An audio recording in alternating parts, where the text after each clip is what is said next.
mean, this stereotype of everyone coming and making statements, PR statements about achievements wouldn't make any sense. Let's be focused, okay? I will not talk about our achievements in agriculture, infrastructure, energy, water, and others. That will take time, okay? Now let's be focused. Occasions like this one, summits where people come, do their promotion about their achievements, and mostly PR exercise. Let's get out of this cycle, first and foremost, okay? I would like to focus on my own issue. Now people are talking about the resources of the continent, 60% of this endowment, 20% of this endowment. I mean, why can't you mobilize your own resources rather than extend your hands for handouts and charity?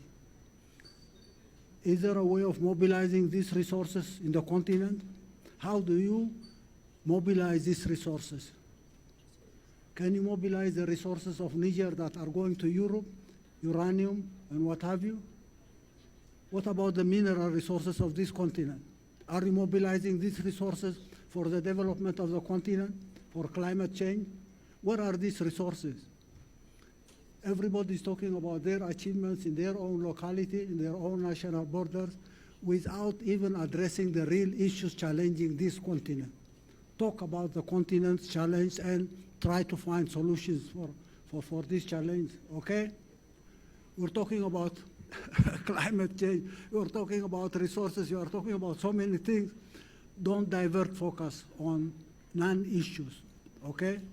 Now, do your homework, come up with a definition of your goals and objectives, strategize, go for detailed plans, and then come to mobilize resources so that you implement your programs.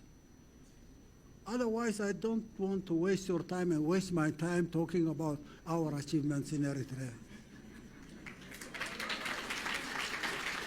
Try to talk about some of the issues mentioned on this summit. These billions coming to this continent from anywhere, Europe, Americas, or any other place, you are inviting intervention in your own affairs.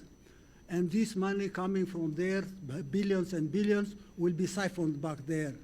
Make sure that you mobilize your own resources so that you can be enabled to benefit from resources coming from outside. The promises of billions is no good. Yeah. Again, it's the focus that we need to talk about.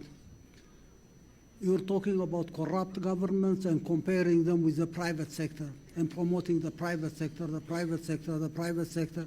You put in place accountable governments, non-corrupt government that will use national resources for the development of the majority.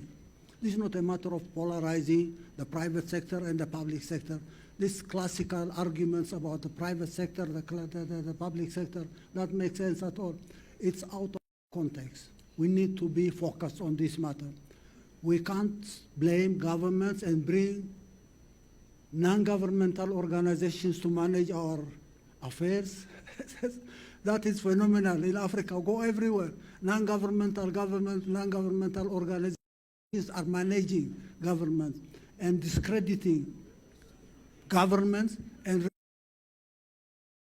replacing them with what they call private sector. Can you imagine this makes sense to anyone? Now talk about serious things, okay? You want to implement programs, articulate your goals and objectives in the first place, okay? Strategize on how you can achieve these goals and objectives. Then go for detailed plans, sectoral plans or industrial plans, and then mobilize resources for that. Give these plans and the resources to reliable hands, accountable hands. Government or private sector, doesn't matter. It's not a matter of being with or against that party. How do you mobilize these resources to implement programs so that you address climate change? Thank you. Yes, focus. Don't get us to some classical discussions about what the private sector can do or the public sector can do. Corrupt governments will not implement any program at all. to talk about real government. Yeah.